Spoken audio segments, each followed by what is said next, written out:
Bismillahirrahmanirrahim. Assalamualaikum warahmatullahi wabarakatuh.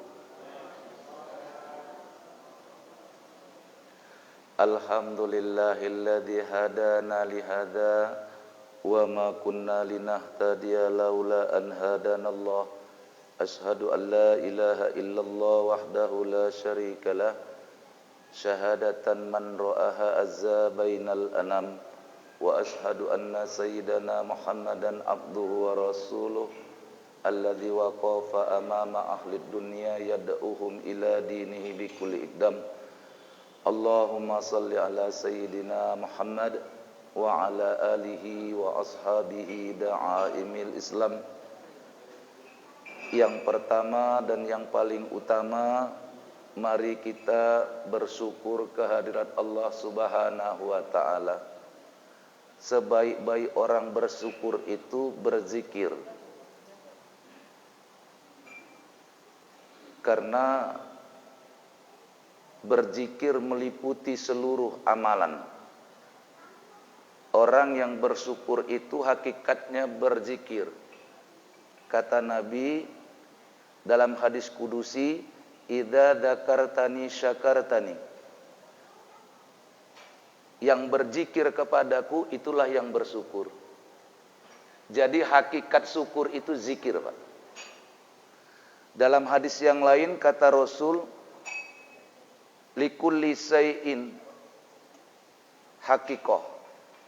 Tiap-tiap sesuatu ada hakikatnya. Iman ada hakikat iman. Islam ada hakikat Islam. Salat ada hakikat salat. Puasa ada hakikat puasa. Zakat ada hakikat zakat. Likulli syai'in haqiqah. Tiap-tiap sesuatu ada hakikatnya. Hakikat itulah yang mau kita gapai. Hakikat itulah yang ingin kita capai. Sehingga ibadah kita tidak sekedar amalan badan dan amalan ucapan. Itulah yang hidup. Salat itu punya ruh. Puasa itu punya ruh. Zakat itu punya ruh. Ketika ruh berangkat dari amalan kita, maka amalan itu mati. Sama seperti ruh yang menempati jasad kita. Ketika ruh itu berangkat meninggalkan jasad, tak ada arti lagi jasad ini. Tak berguna lagi. Tanda dia tak berguna lagi, maka segera ditanam. Begitu juga ibadah, ada ruhnya. Makanya 3 rukun solat. Rukun kolbi, rukun fi'li, rukun kauli. Rukun hati, rukun ucapan, rukun perbuatan. Kata Nabi, al-imanu aqdum biqalbi wa qalum bilisan wa amalum bil arkan. Iman itu 3 serangkai. Rukun iman itu 3. Tak boleh bercerai salah satunya. Jika bercerai salah satunya, batal keseluruhannya. Apa itu? Iman itu yang pertama, tasdik fi qalbi, dibenarkan oleh hati. Hati dulu. Wa qaulun bilisan, baru diucapkan dengan lisan. Wa malum bil arkan, baru diamalkan dengan perbuatan. Kalau bercerai salah satu daripada ini, batal semuanya. Makanya ilmu itu pun kata Nabi, al ilmu ilman. Ilmu itu 2. Ilmu fi qalbi wa ilmu ala lisan. Ilmu yang ada dalam hati dan perasaan, dan ilmu yang ada dalam ucapan. Tak boleh dipisahkan. Kita sholat tidak cukup ucapan, tidak cukup sekedar gerakan. Karena ucapan hanya untuk manusia. Gerakan pun hanya untuk manusia. Yang sampai kepada Allah hatimu. Tidak main-main. Rugi sekali kalau kita sudah puluhan tahun sholat, tapi hati kita belum sholat. Rugi sekali kalau kita sudah puluhan tahun ruku, hati kita belum ruku. Rugi sekali kalau kita sudah puluhan tahun sujud, hati kita belum sujud. Maka kata Nabi, ala inna fil jasadi mudghah fa iza salahat salal jasadu kullu fa iza fasadat fasal jasadu kullu ala wahya qalb. Ketahuilah di dalam diri manusia ada segumpal daging. Kalau daging itu baik, baik seluruh tubuhnya. Dari ujung rambut sampai ujung kaki baik. Tapi kalau segumpal daging itu jelek, maka jelek seluruhnya. Dari ujung rambut sampai ujung kaki, dari kulit sampai sumsumnya jelek. Ala wahiyal qalb. Ketahuilah yang segumpal itu adalah daging, hati. Yang bikin kita baik melihat, hati. Yang bikin kita baik berbicara, hati. Yang bikin kita baik mendengar, hati. Sebaliknya, yang buat jelek perkataan kita, hati. Yang buat jelek pandangan kita, hati. Yang buat telinga kita suka mendengar ghibah, fitnah, itu juga hati.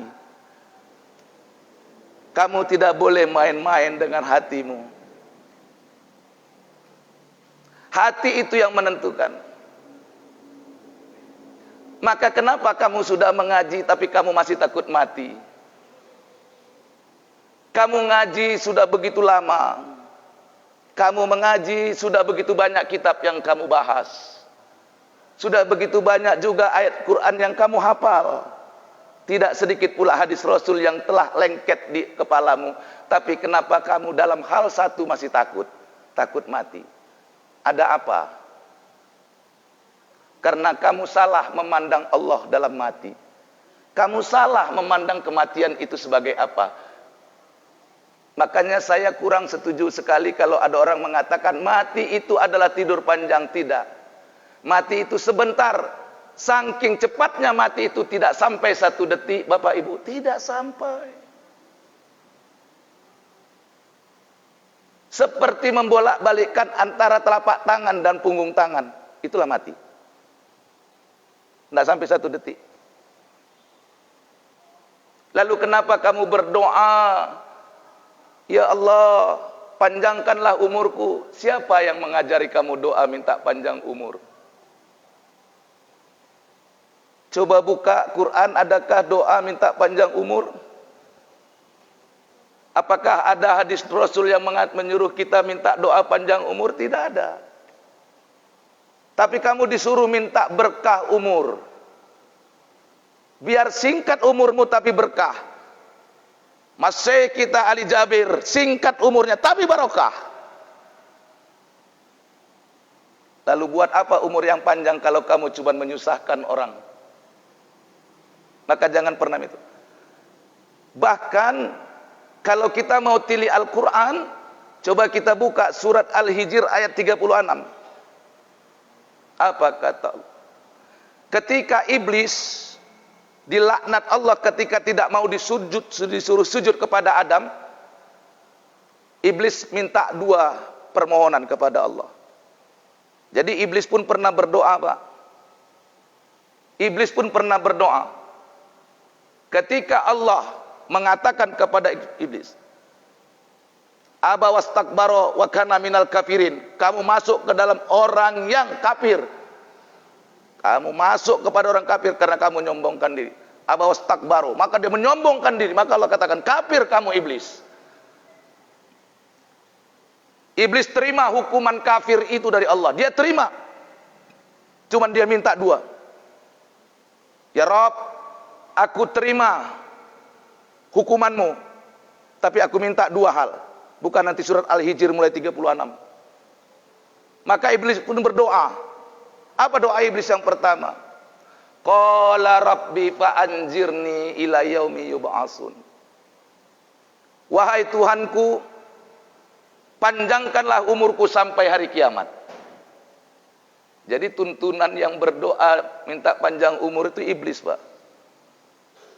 Saya kaji, saya tasawuf, Pak, ya, fikih tasawuf tauhid. Jadi kalau ada orang minta doa panjang umur, gurunya siapa? Nah, Bapak udah jawab.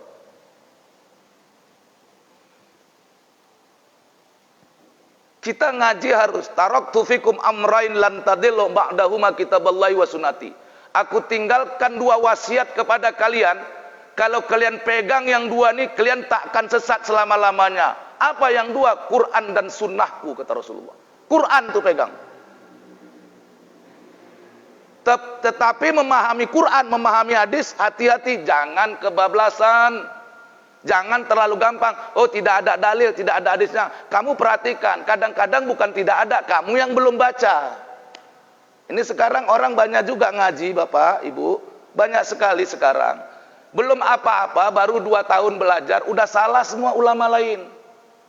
Kalau tidak seperti dia. Semua orang bid'ah. Semua orang masuk neraka. Dia baru 2 tahun belajar. Ada yang baru 2 bulan lagi belajar. Sudah kalah ulama-ulama yang sejak SD dia sudah belajar agama sampai profesor. Salah sama dia. Oh, tidak ada hadisnya. Bukan tidak ada, kamu yang tidak baca. Imam Hanafi, Imam Malik, Imam Syafi'i, Imam Hambal itu bukan orang bodoh yang tidak pegang Quran, tidak pegang hadis.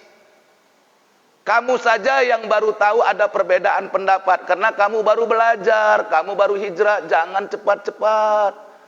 Coba hatimu belajar. Kamu baru belajar 2 bulan, orang yang sholat subuh pakai kunut masuk neraka, orang baca Yasin malam Jumat masuk neraka, orang puasa di bulan Rajab masuk neraka. Terus saya tanya, yang masuk surga siapa? Kamu belajar lagi sayang yang benar. Bid'ah itu betul dolalah, tapi jangan kamu campur adukkan bid'ah dan ikhtilaf. Coba belajar lagi yang benar. Coba kamu belajar pakai hati lo. Jangan kamu haramkan apa yang tidak diharamkan Allah dan Rasulnya. Jangan kamu halalkan apa yang diharamkan oleh Allah dan Rasulnya. Jangan dibalik-balik. Haram itu kalau jelas ada dalilnya melarang. Babi jelas, darah jelas haram, bangkai jelas. Buka Al-Maidah ayat 3. Hurimat alaikumul maitatu waddamu walamul injir. Wa ma uhilla li ghairillahi bih. Jangan akal kita. Bapak, Ibu, mohon maaf, saya langsung gas. Langsung gas ya. Mungkin udah ada yang nanya dalam hati, ini Ustadz siapa? Baru datang kok sudah ngamuk-ngamuk. Iya Pak ya. Ustadz mana? Nek tak delok rai ini Cino iki. Ngerti kalau aku bahasa gitu. Mohon maaf, saya memang begitu kalau ceramah Pak. Tapi alhamdulillah rupanya makin banyak juga jemaah yang senang dimarah-marahi. Tapi yakinlah saya marah itu bukan kepada bapak-bapak. Cuman bapak-bapak kebetulan dengar saja. Saya datang kemari ini pertama, boleh ya perkenalkan diri dulu Pak ya? Sebelum kita lanjut gas-gasannya. Iya Pak ya? Mohon maaf, baru pertama langsung digas. Itu supaya kalau istilah saya tahun 80-an ini banyak nampaknya pemuda-pemuda tahun 80-an seperti saya ini. Itu ada dulu caper istilah cari perhatian. Saya ngegas gitu cari perhatian aja. Usah serius sekali. Baik, saya baru pertama ini diundang oleh Bapak Haji Ridho. Saya sendiri lupa di mana kenalan sama beliau ini. Tiba-tiba beliau beberapa waktu yang lalu telepon saya. Ustadz, tolonglah ajar. Iya Bapak, kebetulan jadwal yang dikasih sama saya itu alhamdulillah semua sudah terisi. Cuman ini memang ada kalau malam Rabu, malam kedua sama malam keempat ini ada. Ini pun saya nanti mohon maaf juga buru-buru. Karena habis ini Isya saya sudah ditunggu juga ada takjiah jemaah kita juga yang meninggal 40 harinya. Jadi alhamdulillah baru inilah ketemu. Mana Pak Ridho ya Pak Ridho ya? Pak Ridho di luar sudah beberapa lama kita komunikasi. Alhamdulillah. Tapi jangan nyesal. Ibu, ada perbedaan pendapat Ustadz dengan para ibu-ibu. Kalau ibu-ibu selalu berkeinginan idealnya itu, kata ibu-ibu apa? Aku yang pertama dan terakhir. Benar ya Bu ya? Benar enggak Bu? Ibu selalu bilang gitu sama suaminya ya? Saya yang pertama dan terakhir. Tak boleh ada setelah saya. Begitu. Tapi kalau Ustadz dia tidak suka yang pertama dan terakhir. Dia mau ada yang pertama, ada yang kedua, ada yang ketiga. Kenapa? Kalau Ustadz tuh nggak suka. Artinya gini, kalau saya ceramah malam hari ini yang pertama terus nggak dipanggil lagi, itu maksud saya. Itu kan artinya yang pertama dan terakhir. Nah, Ustadz itu selalu tidak ingin itu Pak. Percaya nggak cakap saya Pak? Dia mau Ada yang pertama dipanggil, ada panggilan kedua, ada panggilan ketiga, keempat, kelima, keenam, dan seterusnya. Makanya agak beda prinsip hidup kita ya ibu ya. Ibu marah, saya berbeda sama ibu. Enggak. Nah bapak, ibu-ibu ini, perempuan ini 4 sifat yang dia suka. Pertama, perempuan itu suka diperhatikan, yang kedua suka dirayu, yang ketiga suka dimanja, yang keempat suka dibohongin, Pak. Nah, memang begitu. Asal saya bilang yang keempat enggak lah, tapi nanti kalau sudah saya ceritakan baru dia manggut-manggut. Oh iya juga. Terus apalah yang keempat itu? Saya tidak sampaikan hari ini.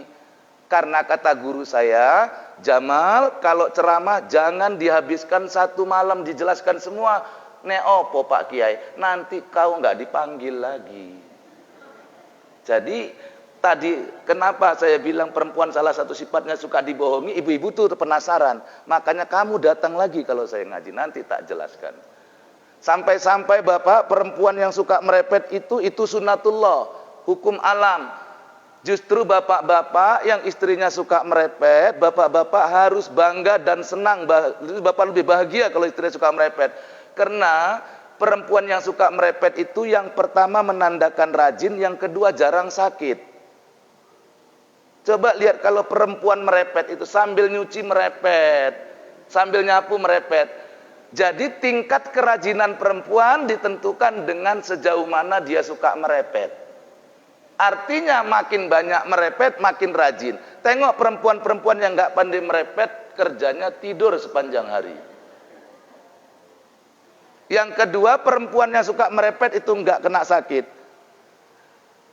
10 pasien stroke di rumah sakit itu 9 laki-laki, cuma 1 perempuan.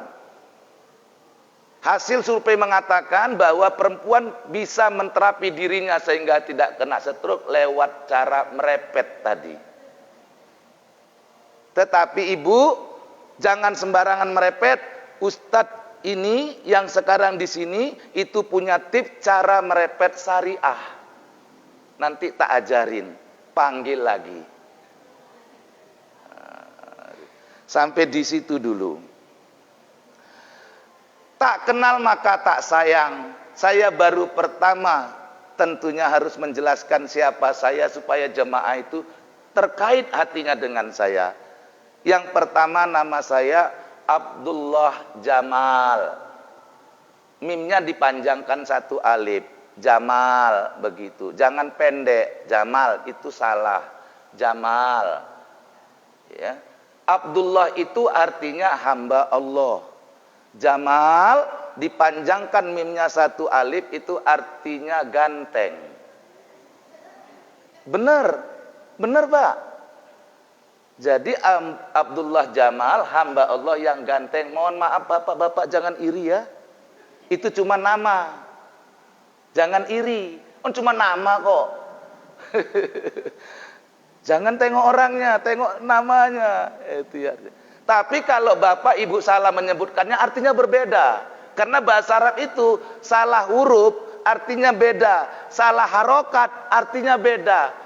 Harokatnya jim, mim, alif, lam. Jamal itu artinya ganteng. Tapi kalau dia memanggilnya tidak dipanjangkan mimnya 1 alif, Jamal itu artinya onta. Nah, jadi kalau Jamal, Jamal itu artinya onta, onta. Tolong jangan begitu manggil saya. Yang saya juga pernah ini di jemaah sana saya kenal gini terus dia bilang, bapak-bapak itu apa dia bilang? Dia bilang begini. Jadi kalau orang ganteng naik unta, Jamal. Panjangnya begitu, itu tandanya orang ganteng naik on. Saya bilang sama bapak itu, terserah bapak lah, pokoknya aku jangan pulang di stop di jalan saja. Saya bilang. Baik Pak. Kajian saya itu fikih tasawuf.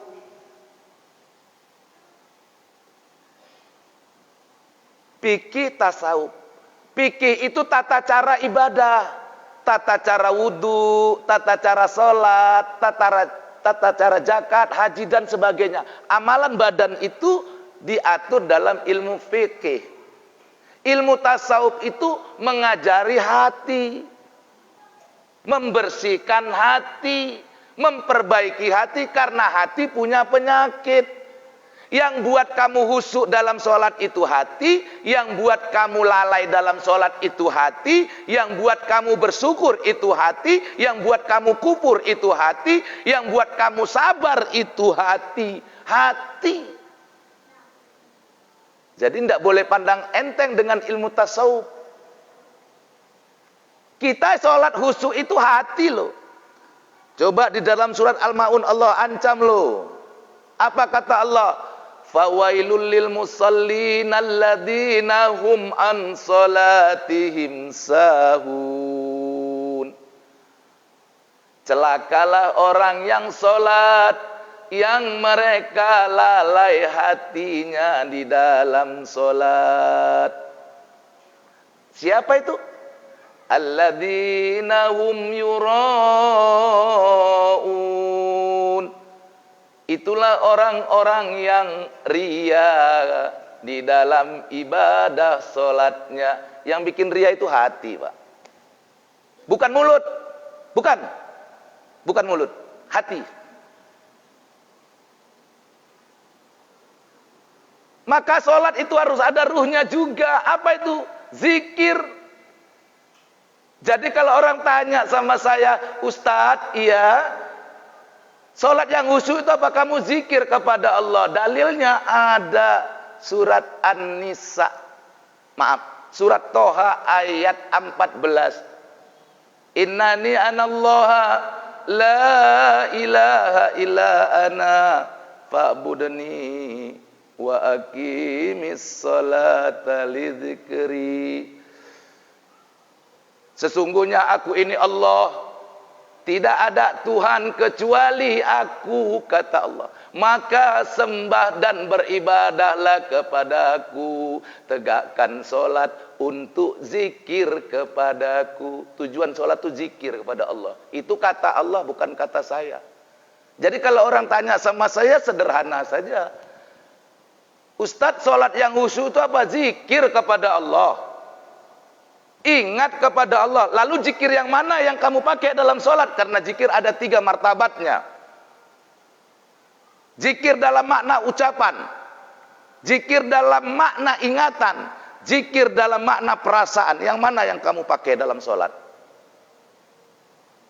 Karena semua ada tempatnya. Kapan kamu zikir dengan lisan? Kapan kamu zikir dengan ingatan? Kapan kamu zikir dengan perasaan? Kalau Bapak Ibu mau tahu, masih panjang lagi kajian tentang itu. Maka kenapa orang belajar agama susah? Padahal yang membuat orang bahagia itu bukan harta, bukan pangkat, bukan jabatan, bukan anak, bukan. Yang buat orang bahagia itu ala bidzikrillahi tatmainnul qulub. Ketahuilah, dengan zikir hatimu akan tenang pasti. Jadi kalau ngaji tauhid itu pasti. Tidak ada kajinya itu mungkin. Itu kaji fikih. Mungkin diterima, mungkin tidak. Kalau kaji tasawufnya pasti. Beda. Maka orang yang berzikir itu beda sholatnya, beda puasanya, beda duduknya, beda cakapnya, beda pandangannya, beda pendengarannya. Karena dia selalu beserta dengan Allah. Kebesertaan dia dengan Allah itu membedakan dia dengan yang lain. Sampai-sampai kata Nabi, orang yang berjalan di muka bumi tidak berzikir seperti berjalannya bangkai-bangkai.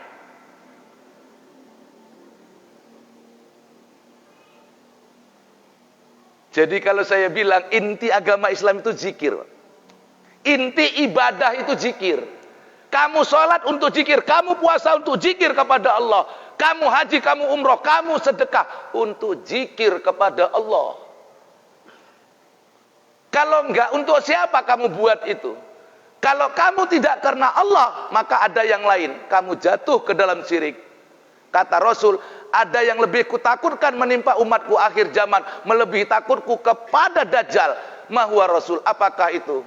Apa? Syirik hobi. Apa itu syirik khafi ya Rasul? Ar-riya'u fi qalbi, riya dalam hati. Kita anggap selama ini syirik percaya sama dukun. Kita anggap selama ini yang namanya syirik menduakan Allah, itu betul. Tapi ada syirik khafi. Jadi syirik ada dua. Ada syirik jali nyata, ada syirik khafi, tersembunyi samar. Apakah kalau kamu sudah sholat, kamu sudah terlepas daripada syirik? Belum. Nanti kita baca itu kitab Kasaful Asrar. Kamu sudah lepas daripada syirik jali betul, tapi kamu masih terancam dengan namanya syirik khafi. Inilah kajian tasawuf tadi, Pak. Memperbaiki ibadah, bukan nengok-nengok ibadah orang. Loh, itu amalan johir itu. Itu tidak sampai ke Allah. Yang sampai ke Allah itu hatimu. Hatimu. Allah tahu kau sholat riya atau tidak. Allah tahu kau sholat khusyuk atau tidak. Maaf, malaikat tidak tahu kita sholat khusyuk atau tidak. Jangankan manusia. Malaikat pun tidak tahu, Pak, kita sholat itu khusyuk apa tidak. Malaikat cuma catat saja. Bapak Amri sholat subuh, malaikat cuma checklist. Apakah Pak Amri dalam sholat subuhnya khusyuk? Malaikat tidak tahu. Yang tahu kita khusyuk cuma dua, Allah dan kita sendiri. Malaikat pun tidak tahu. Malaikat cuma catat, track. Bapak Ali tidak sholat subuh, malaikat tidak checklist. Tapi khusyuk atau tidaknya kita tidak tahu malaikat. Makanya dalam amalan batin ini kita tidak disuruh untuk menengok amalan orang, kita disuruh untuk melihat amalan kita sendiri. Menilai amalan kita sendiri, bukan menilai amalan orang. Makanya dalam salah satu riwayat, man arofa nafsahu faqad arofa bahu, man arofa bahu pasal jasad. Barang siapa yang mengenal dirinya, tahu dirinya. Kalau dia kenal kepada dirinya, maka dia kenal kepada Tuhannya. Kalau kenal kepada Tuhannya, musnah jasadnya. Kamu kenal kepada Tuhan bukan mengenalin orang, kenali dirimu, maka kamu akan kenal kepada Tuhanmu. Kau cari dosamu, jangan cari dosa orang. Kau cari salah dirimu, jangan cari salah orang lain. Kau akan kenal kepada dirimu, maka kau akan kenal kepada Allah Tuhanmu. Kalau dari situ musnah jasadmu, la haula wala quwata illa billah. Lah ini kadang-kadang ngaji ini makin lama makin naik, Pak. Nun sewu, mohon maaf kalau saya begitu model nyampaikannya. Kapok enggak ini ngaji sama saya? Bu, Assalamualaikum. Kapok sampean ngaji sama saya? Pak, Assalamualaikum Pak. Kapok sampean ngaji sama saya, Pak? Enggak. Betul, Pak. Mau aku bahasanya gitu. Laku ini, Pak. Sakjane aku ku Sregar, Pak. Jadi aku tuh nama lengkapku tuh Abdullah Jamal Siregar. Cuman aku izin malu make Siregarnya, kenapa nggak bisa bahasa Tapsel? Makanya cuman guruku wong Jawa. Apa kata guruku dulu? Mal sakjane kueku sukune suku Batak tapi wonge wong Jawa. Suku Batak tapi wong Jawa. Ada beda rupanya Pak Kiai antara suku Jawa dengan orang Jawa. Beda. Orang Jawa sama suku Jawa banyak. Suku Jawa banyak, orang Jawa sedikit. Apa bedanya? Panggil lagi. Kok pada diem? Nampaknya memang betul nggak mau panggil lagi ya. Terus apa nih? Kau yang pertama dan terakhir Ustadz. Jangan. Iya. Ini Pak. Lah kalau kita udah sampai ke makom zikir ini wale, dunia ini kecil. Reneng apa-apa nih. Gak ada apa-apanya. Gak ada. Lo kamu ngaji baru hilang TV udah 14 dukunnya kamu cari coba. TV-nya hilang 1 Pak, dukunnya 14 Pak, coba. Yang balak celakanya lagi nggak dapat pula TV-nya itu Pak. Udah sirik, udah rugi hilang TV, sirik nggak dapat pula lagi itu coba. Waduh, rek. Kamu belum bisa betul-betul menyerahkan dirimu. Nanti kita bahas itu surat Al-Ikhlas, Allahu Somad itu. Seperti apa itu? Allah tempat bergantung. Ya Allah.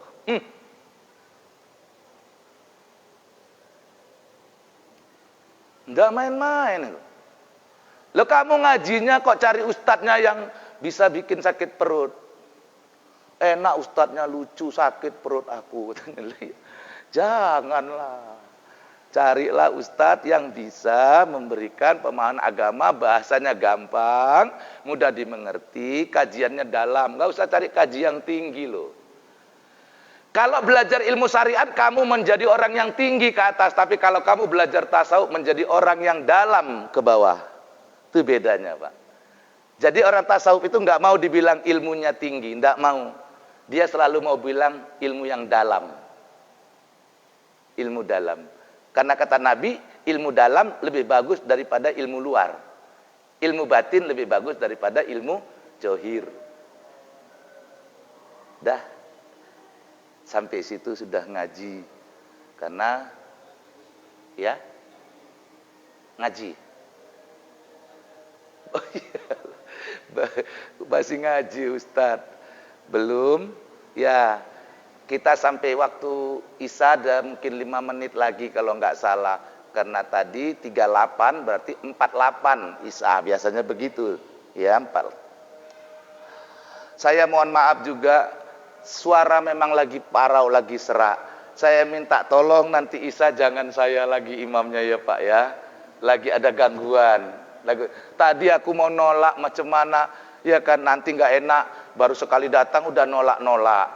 Tak paksakan juga, tapi ya itu tadilah. Ya Pak ya, mohon maaf ya. Nanti minta tolong Bapak orang tempatan imam. Dan nanti mungkin saya habis sholat nggak sempat doa-doa sama-sama. Saya habis sholat Isya langsung berangkat Pak ya, karena agak jauh. Nah, pertemuan pertama ini saya padakan di sini dulu. Saya minta maaf kalau ada kata-kata yang salah. Tetapi perlu diketahui, insya Allah setiap saya ceramah itu kita live di Facebooknya saya, nanti beberapa waktu masuk juga di YouTube-nya. Kita ada channel kita di Facebook, nanti boleh. Ini siaran langsung, tapi saya nggak berani shooting lagi ke bapak-bapak, karena semalam kita kena skor gara-gara kita melanggar protokoler kesehatan. Saya nggak tahu, sebenarnya baru saya jarang. Biasanya ada anggota saya ini karena berhalangan nggak datang. Biasanya ada anak dari pesantren kita kan, pesantren tahfiz Quran kita, jadi ada anak-anak yang sebina ya. Nah, itu biasanya kerja dia ini, tapi lagi ada halangan. Jadi saya ini hebat ini hari ini saya. Hebatnya apa? Ceramah sendiri, ngerekam sendiri, nyutir sendiri juga. Nah, hebat ini hari. Nah, ibu-ibu, bapak-bapak yang mau lihat siaran ini langsung nih. Nah, ini langsung. Kalau ada yang bawa HP boleh. Nama Facebooknya LQTP Medan. LQ itu singkatan dari Lailatul Qadar. LQ. Jadi nanti boleh di Facebook dibuka LQTP Medan. Nanti nampak ini acara ini. Cuman saya nggak sorot bapak-bapak karena takut kalau kita sorot ini kita kena tegur. Karena kita tidak mematuhi protokoler kesehatan. Jarak dan masker. Jadi nggak saya sorot, tapi masuk. Saya ulangi lagi namanya LQTP Medan. LQ Lailatul Qadar TV Medan. Di Facebook, di YouTube-nya juga sama. YouTube juga sama namanya. LQTP Medan. YouTube-nya bisa. Banyak juga di sana ceramah-ceramah kita. Alhamdulillah. Ini anak-anak yang mendukung, ya, anak-anak asuh kita di pesantren. Nah, ibu bapak yang punya anak promosi juga. Kalau ada yang mau nanti masuk pesantren tahfiz Quran, kita buka namanya pesantren Lailatul Qadar juga. Namanya semua Lailatul Qadar. Semuanya. Ada apa sih dengan Lailatul Qadar? Kamilah yang tahu. Ya, itu di Marendal, Pak. Nah, boleh.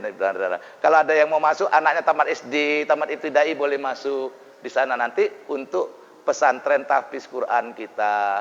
Itu yang dapat saya sampaikan. Masih ada waktu, kalau ada yang mau bertanya dipersilakan Pak, monggo.